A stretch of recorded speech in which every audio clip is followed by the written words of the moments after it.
विधिमंडळाच्या अधिवेशनात श्रीगोंद्याचे आमदार विक्रमसिंग पाचपुते यांनी पनीर आणि चीज अॅनॉलॉग बाबत लक्षवेधी मांडली होती। त्याची राज्य आणि केंद्र सरकारनं दखल घेतली।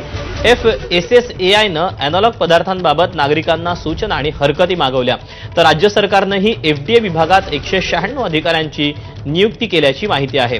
अॅनॉलॉग पदार्थ असेल तर मेन्यू कार्डमध्ये त्याचा स्पष्ट उल्लेख करावा अशी मागणी पाचपुतेंनी केली।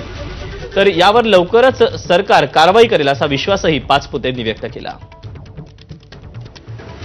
हा जो अॅनॉलॉग जो डुप्लिकेट पदार्थ आहे, हा सबशेल जो कायदेशीर दृष्ट्या तो आज लिगली विकता येतोय, त्याच्यावरती बंधन येणं गरजेचं आहे। त्याच्यावरती काहीतरी नियम येणं गरजेचं आहे। हे नियम नक्की येतील, ते आणण्यासाठी आपण सगळ्यांनी प्रयत्नशील राहिलं पाहिजे। FSSAIने एक लिंक दिलेली आहे, या लिंकवरती जाऊन आपल्याला आपली जी काही आक्षेप आहे तो त्या ठिकाणी मांडायचा आहे आणि त्यातले त्यात जर तज्ज्ञांनी केलं तर खूप बरं होईल। म्हणजे ज्यांचा डेअरी इंडस्ट्री रिलेटेड अभ्यास आहे, डेअरी उद्योगामध्ये जे लोक आहेत, यांनी खरं तर आपले कन्सल्टेशन पेपर्स प्रेझेंट केले पाहिजेत।